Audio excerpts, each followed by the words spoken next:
Assistant Professor, Metro College of Pharmacy, Knowledge Park 3, Greater Noida. Welcome to our new video. In this video, I will discuss about nervous system. Well, if you are a pharmacy student or medical student, then I suggest आप इस video को starting से and तक जरूर देखें and keep your notebook and pen ready so that you can write all the important things which we will discuss in this video. So let's first discuss आप इस video को क्यों देखें. Well, being a pharmacy or medical students, हम different drugs या drugs की categories के बारे में पढ़ते हैं एंड ये ड्रग्स हमारी बॉडी पे किस तरीके से एक्ट करती हैं इसके बारे में हम पढ़ते हैं. वेल, अगर हम बात करें नर्वस सिस्टम की, नर्वस सिस्टम पे हमारी different classes of drug, for example anaesthetic, antidepressant, antipsychotic, tranquillisers, sedative and hypnotics, cholinergic, anticholinergic, anticonvulsant, adrenergic, anti adrenergic और भी कुछ कैटेगरीज हैं ड्रग्स की जो हमारे नर्वस सिस्टम पर एक्ट करती हैं. वेल, ये ड्रग्स हमारे नर्वस सिस्टम पर किस तरीके से काम करती हैं इसको समझने से पहले हमें यह समझना होगा कि हमारा जो नर्वस सिस्टम है वो किस तरीके से काम करता है. वेल, इस वीडियो में हम बेसिक टू एडवांस चीजें डिस्कस करेंगे नर्वस सिस्टम के बारे में, जो आपको नर्वस सिस्टम एंड उससे रिलेटेड डिजीज और उन डिजीज को ट्रीट करने के लिए जो ड्रग्स हम यूज करते हैं वो कैसे काम कर रही हैं उसको समझने में काफी हेल्प मिलेगी. सो आज की वीडियो हम स्टार्ट करते हैं. एक हम शॉर्ट ओवरव्यू लेते हैं कि आज की वीडियो में हम क्या क्या चीजें डिस्कस करेंगे. सो हम फर्स्ट डिस्कस करेंगे न्यूरॉन्स के बारे में कि न्यूरॉन्स क्या होते हैं, देन न्यूरॉन्स क्या क्या फंक्शंस परफॉर्म करते हैं, देन उसके बाद में इनकी वर्किंग समझेंगे कि न्यूरॉन्स जो काम कर रहे हैं वो कैसे काम कर रहे हैं. वेल, न्यूरॉन्स कैसे काम करते हैं उसको समझने के लिए हमें कुछ और चीजों की नॉलेज होना जरूरी है, तब हम इन न्यूरॉन्स की वर्किंग को और अच्छे से समझ पाएंगे. सो हम स्टार्ट करते हैं सबसे पहले न्यूरॉन्स से. वेल, अगर हम न्यूरॉन्स की बात करें, हम सभी ने स्कूल टाइम पे, अपने कॉलेज टाइम पे न्यूरॉन्स के बारे में ये पढ़ा है कि neurons basic structural and functional unit होते हैं हमारे नर्वस सिस्टम की. एंड इसके अगर स्ट्रक्चर की बात करें तो आप सभी को आपकी स्क्रीन पे न्यूरॉन का स्ट्रक्चर शो हो रहा होगा. वेल, अगर इसके स्ट्रक्चर की हम बात करें तो इसके स्ट्रक्चर में आप एक सेल देख रहे हो, ठीक है.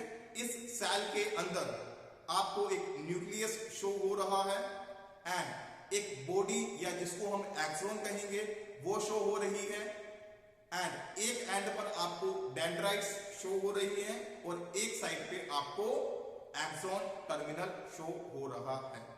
वेल, ये तो होगी न्यूरॉन्स और उसके स्ट्रक्चर से रिलेटेड कुछ चीजें. अब न्यूरॉन्स काम क्या करते हैं उसको हम समझने की कोशिश करते हैं. वेल, अगर हम न्यूरॉन्स की बात करें कि न्यूरॉन्स काम क्या करते हैं या इनके क्या फंक्शंस है, तो न्यूरॉन्स इंफॉर्मेशन को पास करता है. न्यूरॉन्स के पास कोई इंफॉर्मेशन होती है in the form of signal और इंपल्स. अब ये सिग्नल क्या होते हैं, इंपल्स क्या होती है, कैसे ये जनरेट होते हैं, इसके बारे में भी हम डिस्कस करेंगे. अभी हम इतना समझते हैं कि न्यूरॉन्स के पास कुछ इंफॉर्मेशन थी. इस इंफॉर्मेशन को न्यूरॉन्स ने एक न्यूरॉन से दूसरे न्यूरॉन में पास करा, दूसरे से तीसरे में, एंड वो इंफॉर्मेशन न्यूरॉन्स से होते हुए हमारे ब्रेन तक पहुंचती है.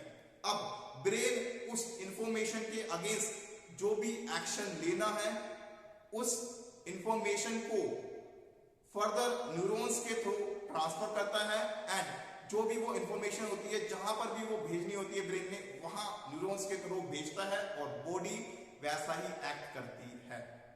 इसको हम एक एग्जांपल से समझने की कोशिश करते हैं. फॉर एग्जांपल, हम इमेजिन करते हैं कि हमारा हाथ किसी गर्म सरफेस पे गलती से टच हो जाता है, ठीक है. एंड जैसे ही हमारा हाथ गलती से टच होता है हम विद इन अ सेकंड अपना हाथ पीछे खींच लेते हैं. हमें सोचने तक का टाइम नहीं मिलता. हम जैसे ही हाथ रखते हैं हमारे माइंड में यह थॉट नहीं आता कि हमारा हाथ किसी गर्म सरफेस पे रखा हुआ है, अगर मैं इसको नहीं हटाऊंगा तो मेरे बॉडी को डैमेज कॉज हो सकती है। ये सब हमने चीजें नहीं सोची। ये सोचने से पहले ही हमारा हाथ जब गर्म सरफेस पे टच हुआ वैसे ही हाथ पीछे खींच लिया गया। ठीक है, हमें सोचने का टाइम नहीं मिला। तो ये इतना फास्ट काम कैसे हुआ? वेल, अगर हम न्यूरॉन्स की बात करें तो न्यूरॉन्स में जो इंफॉर्मेशन ट्रांसफर होती है वो in the form of electricity या इलेक्ट्रिक सिग्नल की फॉर्म में होती है। अब न्यूरॉन्स के अंदर क्या वाकई में इलेक्ट्रिसिटी होती है या इलेक्ट्रिक सिग्नल होती है? यस।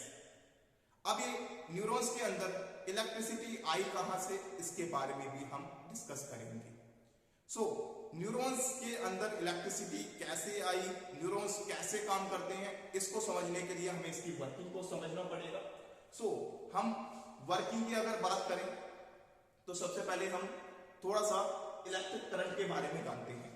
वेल, हम सभी ने इलेक्ट्रिक करंट के बारे में पढ़ा है कि जब नेगेटिवली चार्ज इलेक्ट्रॉन्स मूव करते हैं या फ्लो करते हैं तो इलेक्ट्रिक करंट प्रोड्यूस होता है।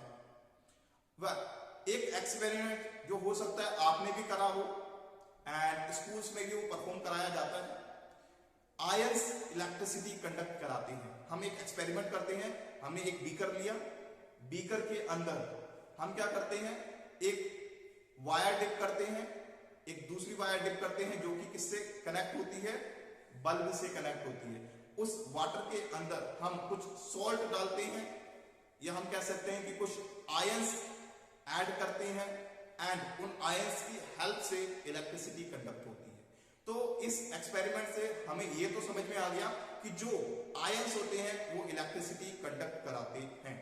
अब हमने इतना समझ लिया कि इलेक्ट्रिक करंट क्या होगा, जब भी हमारे चार्ज मूव करेंगे तो इलेक्ट्रिक करंट प्रोड्यूस होता है। ठीक है, नाउ हमारी बॉडी के अंदर ये करंट कैसे प्रोड्यूस होता है, तो इसको समझने के लिए हम थोड़ा सा इलेक्ट्रोलाइट के बारे में डिस्कस करते हैं। अब ये इलेक्ट्रोलाइट्स क्या होते हैं? ये हमारे आयोनिक सब्सटेंस होते हैं जो हमारे डिफरेंट फूड्स के अंदर प्रेजेंट होते हैं। हम जो भी खाना खाते हैं या जो भी हम ड्रिंक्स पीते हैं, पानी या और भी कोई ड्रिंक्स होती हैं उनको पीते हैं, उनके अंदर डिफरेंट मिनरल्स प्रेजेंट होते हैं। ये मिनरल्स खाने के साथ हमारी बॉडी के अंदर एंटर करते हैं एंड हमारी बॉडी में ये डिफरेंट फंक्शंस परफॉर्म करते हैं, जिसमें से एक फंक्शन इनका जो है इलेक्ट्रिसिटी कंडक्ट कराना है न्यूरॉन्स के अंदर। अब क्या सारे के सारे इलेक्ट्रोलाइट इलेक्ट्रिसिटी कंडक्ट कराते हैं? नहीं, कुछ इलेक्ट्रोलाइट्स हैं जो हमारे न्यूरॉन्स के अंदर इलेक्ट्रिसिटी कंडक्ट कराते हैं। उनके बारे में भी हम इस वीडियो में आगे डिस्कस करेंगे। वेल, हमने इतना तो जान लिया कि हमारे न्यूरॉन्स के अंदर इलेक्ट्रिसिटी कंडक्ट होती है with the help of electrolytes which we take in our food. So next अगर हम बात करें कि जो हमारे इलेक्ट्रोलाइट्स हैं वो किस तरीके से हमारे न्यूरॉन के अंदर इलेक्ट्रिसिटी कंडक्ट करा रहे हैं, तो उसके लिए हमें सबसे पहले चैनल्स के बारे में समझना पड़ेगा। चैनल्स या रिसेप्टर। ठीक है, वेल, जिन स्टूडेंट्स को पता है या जिन लोगों को पता है रिसेप्टर क्या होता है या चैनल्स क्या होते हैं, वो जिनको नहीं मालूम है तो उनके लिए एक शॉर्ट में मैं आपको बताना चाहूंगा। चैनल्स या रिसेप्टर ये कुछ एंट्रीज होती हैं। वेल, अभी हम यहां पर चैनल्स की बात करेंगे। चैनल्स क्या होते हैं? चैनल्स ये गेट की तरह होते हैं। ठीक है, न्यूरॉन्स के ऊपर बहुत सारे चैनल्स बने होते हैं। हर एक चैनल में से एक स्पेसिफिक कंपाउंड एंटर या एग्जिट कर सकता है। ठीक है, जिस तरीके से हमारे घर के अंदर एक गेट होता है, उसी घर गेट में से कोई भी पर्सन एंटर या एग्जिट कर सकता है, इसी तरीके से न्यूरॉन्स के बॉडी के ऊपर बहुत सारे चैनल्स बने होते हैं। इन्हीं चैनल्स के थ्रू जो हमारे आयंस होते हैं या इलेक्ट्रोलाइट्स होते हैं वो एंटर और एग्जिट करते हैं। एंड अगर हम रिसेप्टर की बात करें तो रिसेप्टर्स हमारे ये प्रोटीन नेचर की बाइंडिंग साइट होती है जहां पर कोई भी सब्सटेंस आके बाइंड कर सकता है। ठीक है, नेक्स्ट अगर हम बात करें चैनल्स की तो हमारे न्यूरॉन्स में डिफरेंट डिफरेंट चैनल्स होते हैं, इनको हम आयन चैनल्स कहते हैं। अब ये आयन चैनल्स क्या है? जिसमें से आयंस एंटर और एग्जिट कर सके। हमारे न्यूरॉन्स के अंदर मेनली 4 आयन चैनल होते हैं।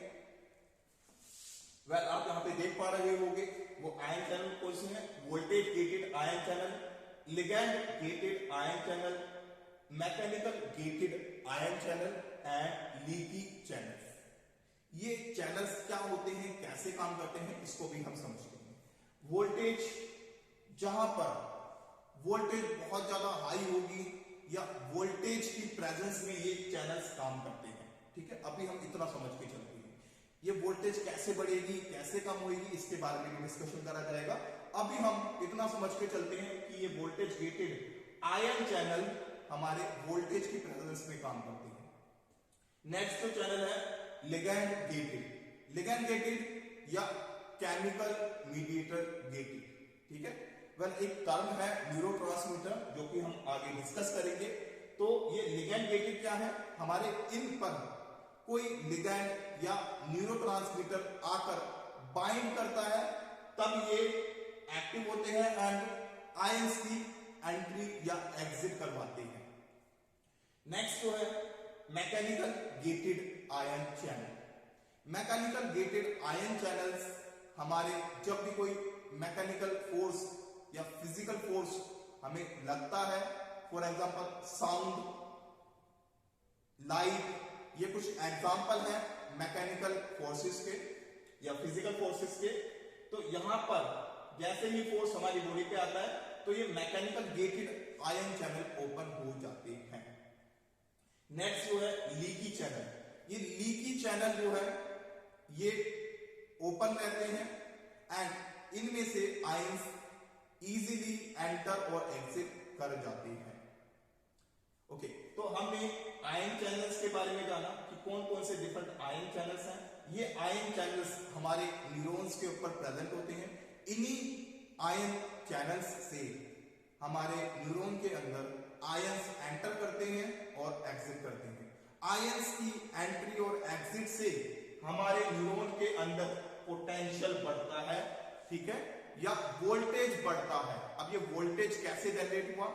वेल अगर हम बात करें जहां पे इलेक्ट्रिक करंट है वहां पर वोल्टेज भी होगा। न्यूरॉन्स के अंदर इलेक्ट्रिक सिग्नल है या इलेक्ट्रिक करंट है तो वहां पर भी हमारा वोल्टेज क्रिएट होगा और इस वोल्टेज में डिफरेंस को हम कहते हैं पोटेंशियल डिफरेंस। अब ये पोटेंशियल डिफरेंस जनरेट होने की वजह से हमारे जो सिग्नल्स होते हैं वो ट्रांसफर होते हैं या ट्रांसमिट होते हैं एक न्यूरॉन से दूसरे न्यूरॉन में। ये कैसे होते हैं इसको भी अभी हम समझेंगे। बस अभी तक हमने इलेक्ट्रिक करंट के बारे में समझा एंड किस तरीके से हमारे न्यूरॉन के अंदर भी इलेक्ट्रिक करंट ट्रांसपोर्ट हो रहा है, इस चीज के बारे में थोड़ा सा हमने चीजें समझी। जो नेक्स्ट चीज है वो हम डिस्कस करेंगे साइनेप्स। अब साइनेप्स क्या होता है? साइनेप्स एक एरिया या गैप होता है न्यूरॉन्स के बीच में। दो न्यूरॉन के बीच में जो गैप होता है उसको साइनेप्स कहते हैं एंड इसको साइनेप्टिक क्लैफ्ट भी कहा जाता है। ये साइनेप्टिक क्लैफ्ट या साइनेप्स बहुत इंपॉर्टेंट एरिया होता है। यहीं पर जो हमारे लिगैंड गेटेड आयन चैनल है वो लोकेटेड होते हैं एंड वहां पर वो अपना एक्शन परफॉर्म करते हैं। वेल यहाँ पर अगर आप डायग्राम देख पा रहे हो तो मैंने यहाँ पर दो न्यूरॉन का डायग्राम शो करा है। दो में से एक न्यूरॉन आपको यहाँ से दिख रहा होगा एंड दूसरा न्यूरॉन जो है वो ऊपर की साइड है, उसका मैंने आधा डायग्राम शो करा है। ठीक है, अब ये तो हो गया हमारा एक्सॉन टर्मिनल पहले वाले न्यूरॉन का। ठीक है, जो मेरा दूसरा न्यूरॉन है ये इसके डेंड्राइट्स हो गए। अब जो हमारे एक्सॉन टर्मिनल और डेंड्राइट्स के बीच में जो गैप है उसको हम क्या कहते हैं? साइनेप्स कहते हैं। आप देख सकते हैं छोटी सी जो गैप वाला रीजन है उसको साइनेप्स कहा जाता है। अब इस साइनेप्स के अंदर जैसा कि मैंने आपको बताया क्या होते हैं, ये ligand gated ion channels present होते हैं एंड किस तरीके से ये काम करते हैं इसको भी अभी हम समझेंगे। वेल हमने इतना समझ लिया कि साइनेप्स क्या है, साइनेप्स के अंदर किस तरीके से काम हो रहा है। अब नेक्स्ट चीज न्यूरोट्रांसमीटर। वेल अगर हम बात करें न्यूरोट्रांसमीटर की, न्यूरोट्रांसमीटर हमारे इंफॉर्मेशन पास करते हैं एक न्यूरॉन से दूसरे न्यूरॉन में। अभी हमने डिस्कस करा कि न्यूरॉन्स के अंदर इंफॉर्मेशन जो है इलेक्ट्रिक सिग्नल की फॉर्म में ट्रांसपोर्ट होती है, बट जब वो न्यूरॉन्स एक न्यूरॉन से दूसरे इंफॉर्मेशन जानी होती है तो वहां पर वो साइनेप्स रीजन को पार करती है, जहां पर ये इलेक्ट्रिकल सिग्नल हमारे कन्वर्ट होते हैं केमिकल सिग्नल या केमिकल मीडिएटर के बीच में। यही केमिकल मीडिएटर हमारे न्यूरोट्रांसमीटर कहलाते हैं। ये जो इलेक्ट्रिकल सिग्नल थे उस इंफॉर्मेशन को केमिकल फॉर्म में कन्वर्ट करके कैरी करते हैं दूसरे न्यूरॉन्स तक। दूसरे न्यूरॉन्स में हमारे आप यहाँ पे देख पा रहे होंगे, ठीक है, यहाँ पर एक डायग्राम शो कर रखा है, प्री साइनेप्टिक, ये पोस्ट साइनेप्टिक। ये हमारे न्यूरोट्रांसमीटर है, ये साइनेप्स का रीजन है। यहाँ से जो भी इंफॉर्मेशन थी इलेक्ट्रिक सिग्नल में आई, देन उस इलेक्ट्रिकल सिग्नल कन्वर्ट हुए किसके अंदर, हमारे न्यूरोट्रांसमीटर के अंदर। जो सर्कल सर्कल से शो हो रही है वो हम इमेजिन करते हैं कि हमारे न्यूरोट्रांसमीटर हैं। अब ये न्यूरोट्रांसमीटर फर्दर हमारे साइनेप्स रीजन में रिलीज हुए। साइनेप्स रीजन में रिलीज होने के बाद ये फर्दर दूसरे हमारे पोस्ट साइनेप्टिक न्यूरॉन पे बाइंड करते हैं एंड पोस्ट साइनेप्टिक न्यूरॉन्स उस इंफॉर्मेशन को रीड करके अपना फंक्शन परफॉर्म करते हैं। आगे फर्दर ये जो है इस तरीके से प्रोसेस चलता है कि न्यूरॉन्स के अंदर इलेक्ट्रिक फॉर्म में सिग्नल ट्रांसफर होते हैं एंड हमारे जो साइनेप्स होता है वहां पर केमिकल फॉर्म में सिग्नल ट्रांसफर होते हैं। अगर हम न्यूरोट्रांसमीटर की बात करें तो न्यूरोट्रांसमीटर हमारे दो टाइप के होते हैं, excitatory and inhibitory. Excitatory neurotransmitter जो इंफॉर्मेशन है उसको और ज्यादा बढ़ा देते हैं, ठीक है। इनहिबिटरी न्यूरोट्रांसमीटर जो हमारी इंफॉर्मेशन है उसको आगे पास होने से रोकते हैं। अगर इसके एग्जांपल की बात करें तो एक्साइटेटरी के एग्जांपल है ग्लूटामेट और एसिटाइल कोलिन। इनहिबिटरी की बात करें तो गाबा एंड ग्लाइसिन। ये एग्जांपल है एक्साइटेटरी एंड इनहिबिटरी के। एंड एक्साइटेटरी की बात करें तो ये न्यूरॉन्स के अंदर पॉजिटिव चार्ज बढ़ा देते हैं एंड इनहिबिटरी की बात करें तो ये न्यूरॉन्स के अंदर नेगेटिव चार्ज बढ़ाते हैं। अब न्यूरॉन्स के अंदर नेगेटिव चार्ज कैसे बढ़ रहा है, न्यूरॉन्स के अंदर पॉजिटिव चार्ज कैसे बढ़ रहा है, इसको हम मैकेनिज्म के अंदर समझेंगे, ठीक है। बट अभी हम इतना समझते हैं कि इनहिबिटरी न्यूरोट्रांसमीटर क्या कर रहे हैं, ये न्यूरॉन्स के अंदर नेगेटिव चार्ज बढ़ा रहे हैं एंड एक्साइटेटरी न्यूरोट्रांसमीटर ये न्यूरॉन्स के अंदर पॉजिटिव चार्ज बढ़ा रहे हैं। If you have learned something from this video, then click the like button. Also share with your friends and the needy ones and subscribe to my channel for more videos like this. And if you want to ask something, you can ask in comment section. Thanks for watching.